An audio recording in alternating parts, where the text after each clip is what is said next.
Mr. President, ina-assume po natin yung dami po ng nagnunotaryo ngayon na dikit-dikit sa paligid ng mga city halls ng ating bansa. Lahat po ba yon ang pumipirma yung mga abogado? Under the law and the commission, dapat. Dapat Now, po. Yes. Pero sa nangyayari, sa totoong buhay, sila po ba yung nandoon na nagnunotaryo, Mr. President? Well, dapat din under the law, pero yung realidad, Hindi po, hindi ba? maaaring ang merong dinedelegate. Yun nga po eh. Si Gutesa ay biktima po rito. Siya po yung nabiktima rito. Pero siya ngayon ang kakasuhan ng falsification, ng perjury. Ang tanging kasalanan niya ay lumabas lamang at nagpasya para tulungan ng Estado hanapin kung sino ang utak ng makawalang hiyang nangyari sa ating bansa.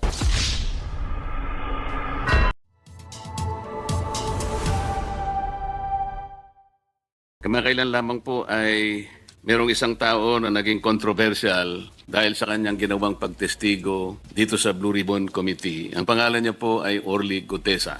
Si Orly Gutesa po, kagaya po ng nalalaman na ng marami, kung hindi man lahat, he testified before the Blue Ribbon Committee and he was the only one who was able to connect the dots between Saldico and Martin Romualdez. He chose to present himself before the committee, took his oath, and he allowed himself to be interpellated by the members of the Blue Ribbon Committee. This representation thought that that was the thing to be done. Pagkatapos po noon, Mr. President, yung mga tao na ang paniwala nila ay hindi dapat pakinggan yung statement sapagkat obviously pinoprotection na nila yung mga pangalan na nabanggit doon, ay gumawa sila ng paraan para discredit yung mama, meaning Orly Gutesa. Nagsimula po sila na hanapan ng butas yung nagnotaryo doon sa dokumento.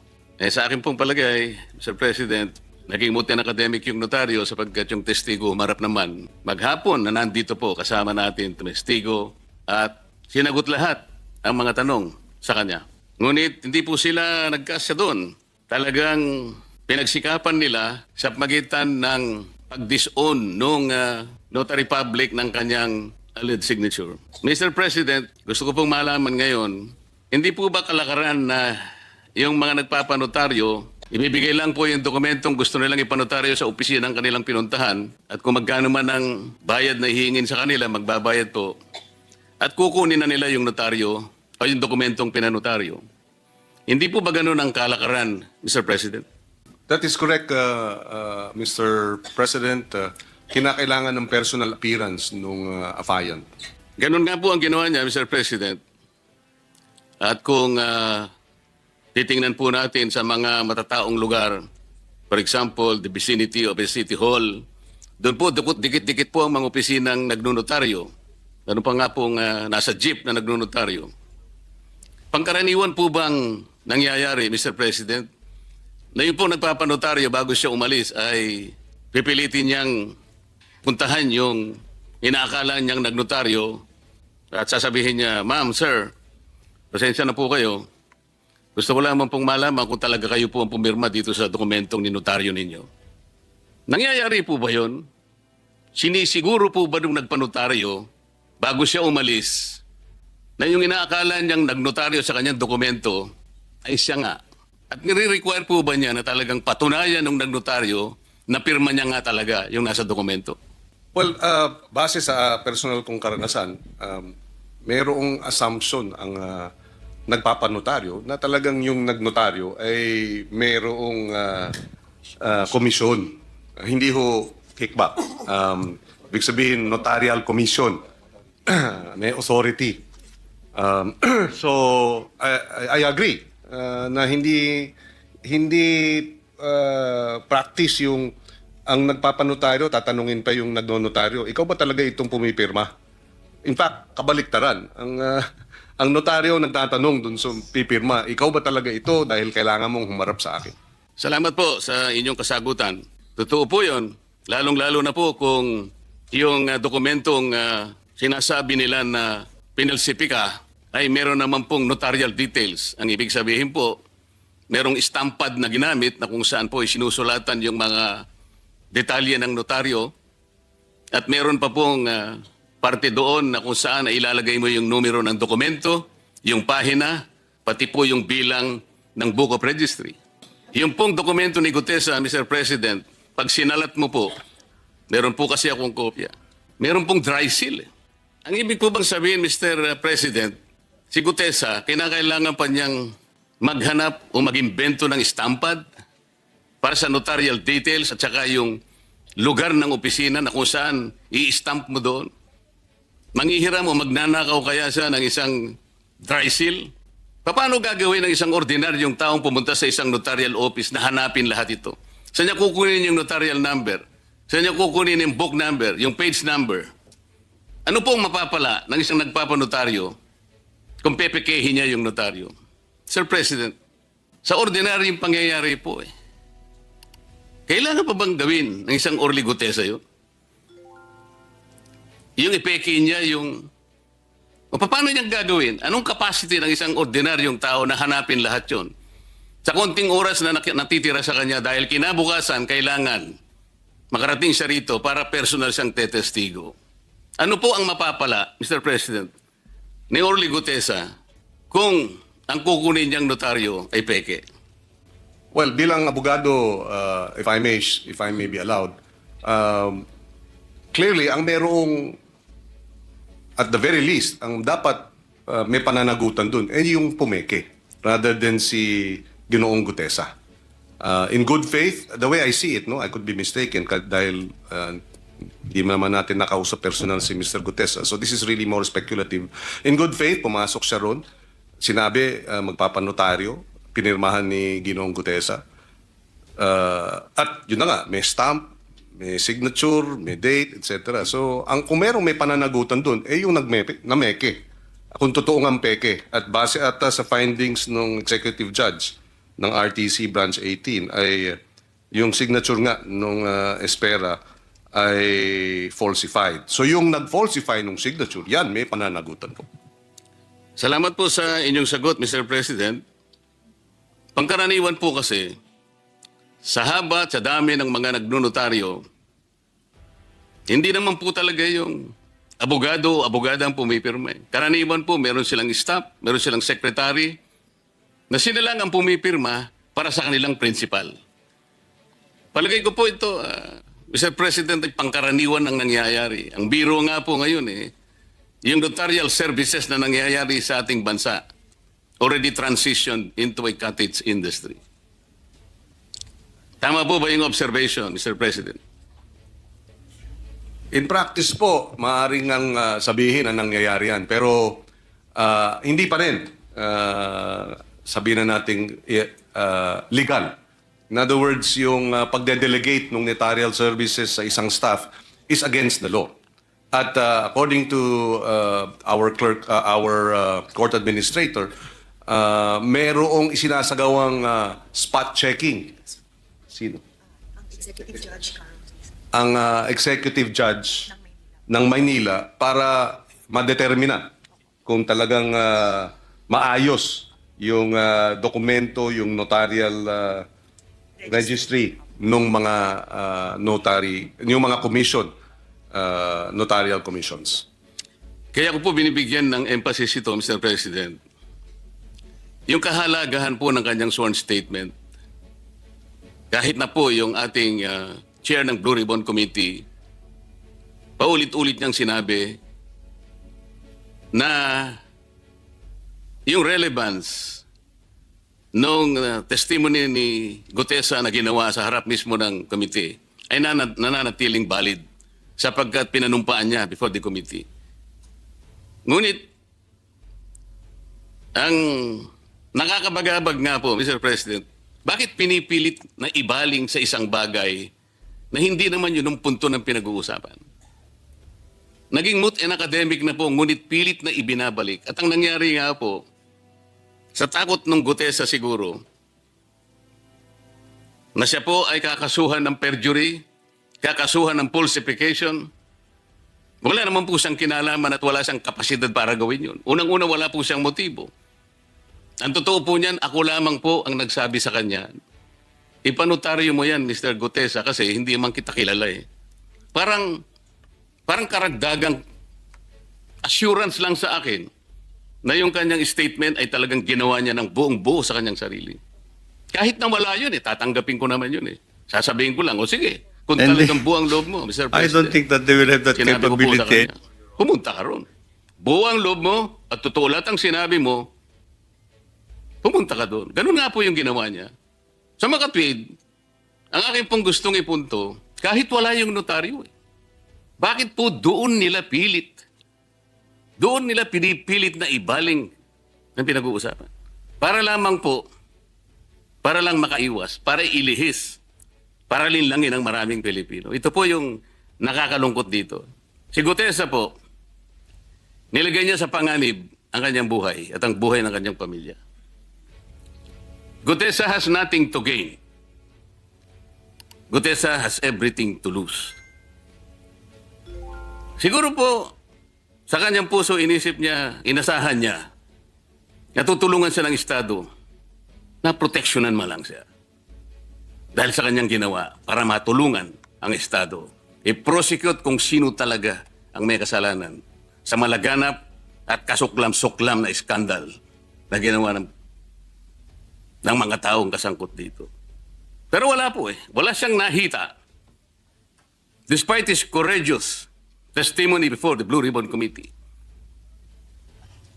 he did not get even the courtesy that he deserves. Alam po ninyo, Mr. President, sa kagustuhan ko po na kahit papano, may saayos kung talagang sino ba yung nagnunotaryo na yun? Kung hindi man pirma ng notaryo publiko, meron at meron siyang kinakasangkapan para pumirma sa kanya. Sumulat po ako sa ating court administrator na sana po ang representasyong ito ay makahingi man lang ng mga samples ng mga dokumento ng mga notaryong dokumento ng abogada na ating pinag-uusapan. Ginrant po yung aking letter request ng court administrator. Nahingi po kasi ako ng sample, kahit na 3 samples lang po sa bawat buwan mula Enero hanggang Agosto ng 2025. Ang masakit lamang po na nangyari, Mr. President, at gusto ko po bigyan ninyo ng opinion, kung pwede, kung tama ang ginawa ng executive judge. Ang sabi po niya, siya ang magdidesisyon kung ano ang sample na ibibigay sa aking opisina. Do you think, Mr. President, the executive judge committed grave abuse of discretion? Yes. According to the court administrator, the executive judge submitted 3 samples, and that and therefore they deem it as a compliance. Now, if additional documents may be requested, then the court administrator is willing to likewise allow such access to these documents. Yes, subject to the rule on data privacy. Mr. President, ang tinatanong ko po, siya po ba ang magdidesisyon kung aling kopya ang ibibigay sa amin? Kasi po yun ang kanyang desisyon. Pinapunta ko po yung aking mga staff doon. 3 sila sapagkat alam ko marami pong dokumento ang nandoon sa kanyang mga notarial books. Mga 8 buwan po ang ating hinihingi. So 3, marami po yun. Ang sabi po ng clerk of court, ng RTC, sinabi raw po ng judge na, I will decide which copy is to be submitted to the office of the Senator. Tama po ba yun? Wala po bang kalayaan ang mga staff ko na sila na po ang pumili? Ang balak ko lamang naman po doon na, Mr. President, establish namin, sapagkat alam namin, merong kamuka. Sa kalipunan po ng mga dokumentong ninotaryo, makakita lang kami 3 hanggang 10 na kamuka nung pirma na ibinigay kay Gutesa, na-establish namin talaga, hindi si Gutesa ang nameke. Talagang merong pumipirma para sa kanya. That is the only objective. But we were denied. We were denied of that purpose, Mr. President. Doon po ba sa sulat ng Office Administrator, Court Administrator, sinabi po ba niya na ang mamimili po ng sample na ibibigay sa amin ay yung mismong judge? Nakalagay po ba? Nandito po kasi sa akin yung kopya ng sulat ng Office of the Court Administrator granting our letter request. Yeah, according to the court administrator, the executive judge has custody over notarial documents. Yes, through the OCC. Office of the Clerk. Yes, the Office of the Clerk of Court. And therefore, having custody of these notarial documents, they therefore have the authority and discretion to decide which of these notarial documents, if three were requested, then they have authority to decide which of the three. Now, if 20 were requested, or all documents were requested, then there would be no discretion, and this could be made available subject to the law on data privacy. Mr. President, ang inihingi lang po namin ay yung kalayaang makita namin ang mga dokumento. Para sa ganun po makumpara namin, makita namin mula doon sa mga notarial books niya at sa mga dokumentong ni notaryo kung wala ngang isa man lang doon nakamuka o kagaya nung pumirma o pirma doon sa dokumentong dala-dala ni Gutesa. Yun lang po yung objective eh. Kasi po pagka kinontrol ng judge, nasa kanyang control talaga sapagkat napagtibay nila talaga doon sa kanyang naunang order na hindi nga pirma ng abogado. Naniniwala naman po tayo doon eh. Pangkaraniwan kasi hindi naman yung abogadong pumipirma eh. The chances are, the one assigned to be there in that office, kung sino man yon, the notary public allowed him or her to sign for her. Sa mga kapit, hindi talaga pirma niya yon. Kaya po, ang aming objective, kaya ako humihingi ng sample, kaya ako pinapunta yung aking mga staff, para kami na yung humanap, makahanap man lang kami, nakagaya nung pirma na yon. At alam namin meron kaming makikita. But for the judge to insist that she will be the one to select, natural lang, pipiliin niya yung hindi kagaya nung pirma kay Gutesa. I think that is very understandable, Mr. President.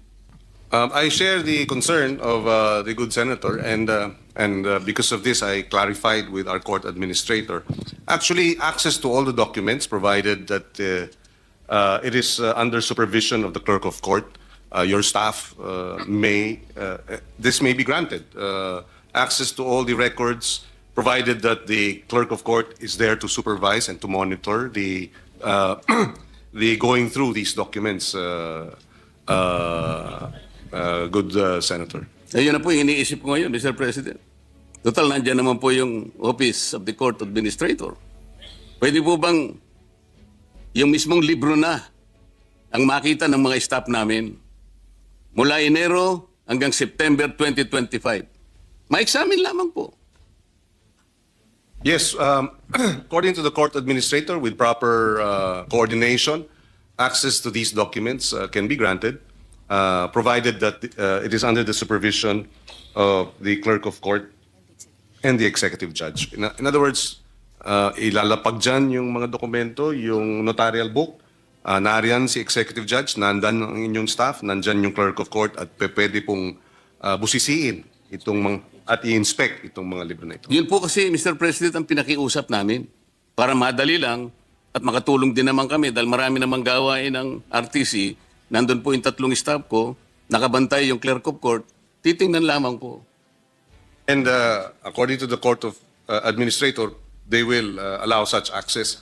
Siguro nag-iingat lang yung executive judge at she confined the inspection to the, as requested, 3 documents. But having said that, the court administrator now is saying that yes, access to all these records can be made available upon the request, provided that the executive judge and the clerk of court is there as your staff go through the books and subject to the Data Privacy Act. So, Mr. President, salamat po ron. Pwede po ba namin i-assume ngayon na kahit bukas, kahit nawala po kaming sulat na po sa Office of the Court Administrator, siguro po kayo na ang magno-notify sa kanila na bukas po ay pupunta po yung mga staff namin para ganun ang gawin natin. Kahit daw po mamaya, basta office hours, pwede na daw po. Bukas na po, nakakahiya naman po at nagmamadali tayong masyado. Bukas na po siguro, pinakamaganda na po yun. Just that there is coordination with the court Opo, of sana wag naman administration. nilang itago sapagkat baka pag tinago po nila, magkakaroon po tayo ng malaking problema. ang ina-assure po tayo ng court administrator na hindi naman daw po dahil naroon lang daw po yun. Salamat po, Mr. President. Maraming salamat. Ito po yung excerpt kasi ng resolution po ng executive judge. And Kaya nakakapagbigay I don't po think ng that they will have iba that yung pagdududa capability. sa representasyong ito. Ang pinag-uusapan lang po ron, ang core issue lamang po whether or not pirma niya yun o hindi. At kung kinakailangan maproteksyonan yung integridad ng notarial service. Pero nagpakahaba-haba po yung yung executive judge. To reiterate, sabi niya po, in view of the fact that the sinumpang salaysay contains spurious notarial details, assuming na mayroon pong kakayahan si Gutesa na siya po yung mag-i-stamp ng ganun, and a forged notary signature, and further considering that the said affidavit was presented during the Blue Ribbon public hearing, this office finds that its presenter, Mr. Gutesa, and all persons who made use of said documents not only introduced the forged and notarized inumpang salaysay, but also actively participated in its falsification. Sana naman po kayo nakakitang order na gano'n? Ako po yung nagpresente.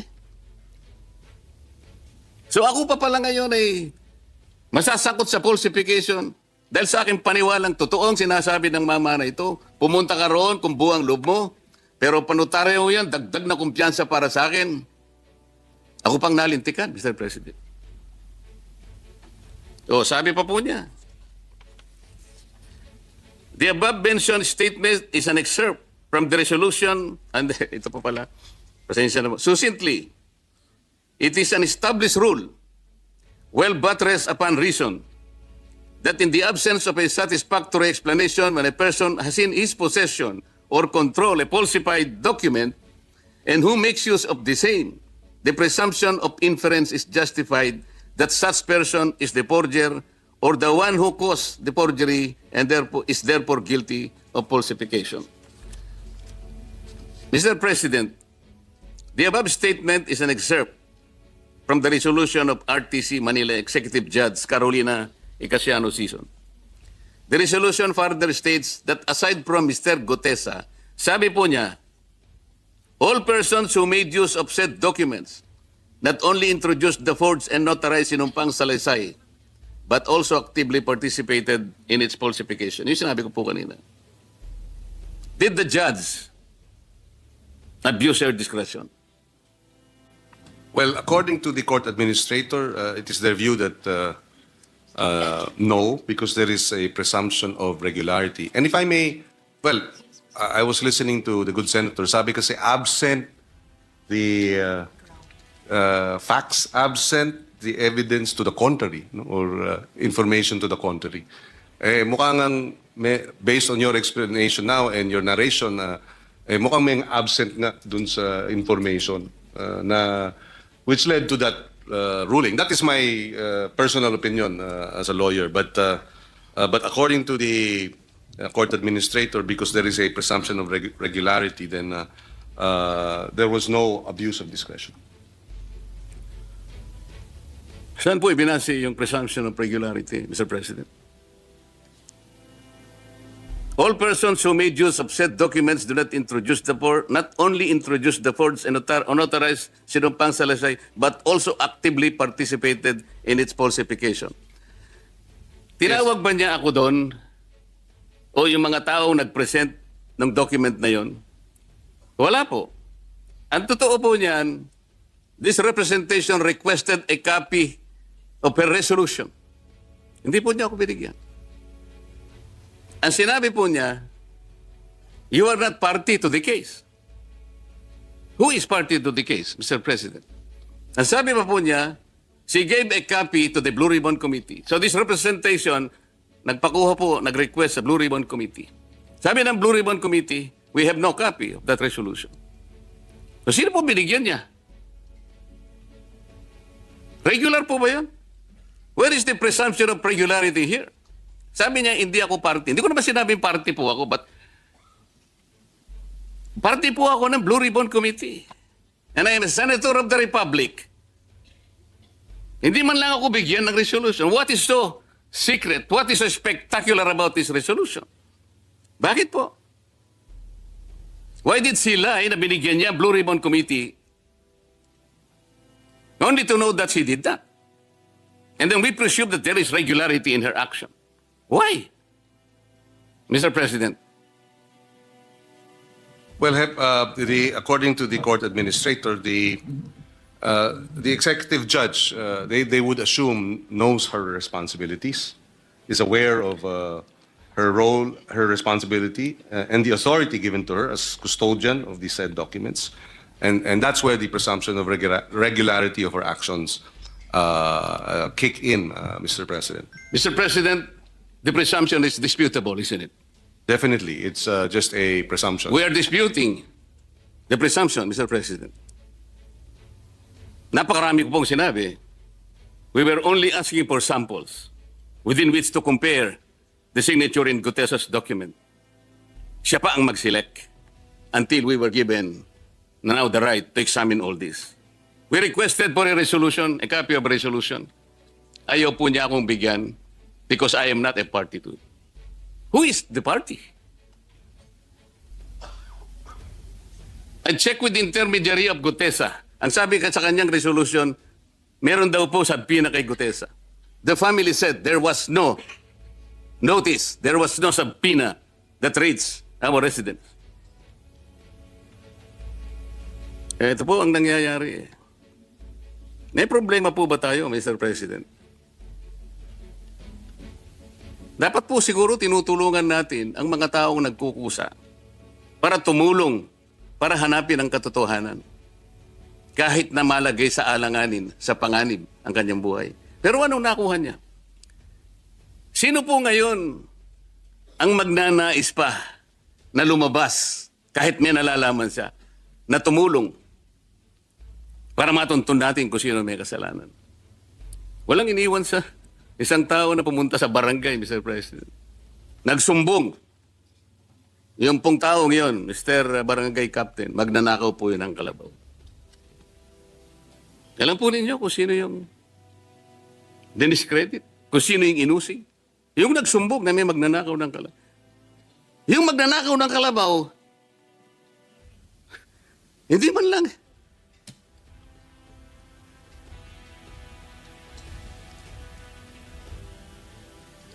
Mr. President, I share the frustration of Senator Marcoleta. I remember the case of the ZTE-NBN, wherein the whistleblower ended up being the one convicted. Yes, this is most unfortunate when instances wherein those who are who wish to testify or witnesses suffer such a unfortunate situation. Mr. President, the Supreme Court time and again has admonished notaries who fully entrusted the notarization process to their office secretaries, like what happened here, and has even deemed it as gross negligence on their part, as in the case of Castello versus Ching, AC number 11165, February 6, 2017. Ang sabi po ng Korte Suprema ay ganito: gross negligence on the part of a notary public encompasses the failure to observe any of the requirements of a notarial act under the 2004 rules of notarial service, notarial practice, which would result in putting the rights of a person to his liberty or property in jeopardy. This includes, among others, failing to require the presence of the signatories to a notarial instrument and ascertaining their identities through competent evidence thereof, and allowing knowingly or unknowingly people other than notary public himself to sign notarial documents, affix the notarial seal therein, and make entries in the notarial register. This is what exactly happened. This notary public allowed their signature to be signed by others, to use their notarial seal by others, and make entries in the notarial register. Hindi siya mismo. Isipin po niyo yung lugar niya. Pinakunan namin ng litrato. Ano po yung nakapaskel doon sa isang maliit na opisina na yun? Tabi ng kalsada. Dikit-dikit ang mga notarial offices. Alam po ba niyo yung nakalagay na sign? Affidavit. Affidavit. Notarial affidavit. 24/7. So, hindi na natutulog yung abogada ron kung siya nga yung nandun. Ilan na po ang mga notaryo publiko ang na-admonish o kaya nasuspindi o kaya nasira, inalis sa notarial practice, Mr. President? Kasi po ang kanilang mga sekretarya na lang o mga staff ang talagang... Yun naman po ang nangyayari, kalakaran na po yun eh. I think even the Supreme Court can take judicial notice of And this particular industry. I don't think that they will have that capability. Our apologies, good Senator. I was just clarifying a matter regarding whether or not Attorney Espera Opo. did delegate. Of course, that is a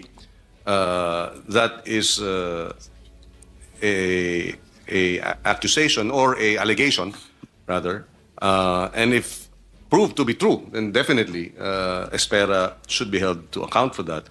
And therefore, perhaps one's route should be to ask to have Attorney Espera, the notarial, the notary public, to explain whether or not she in fact did that.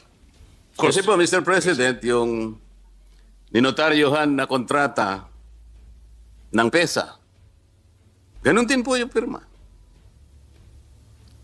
Si Attorney... Sino yung Comelec? Sino yung Comelec?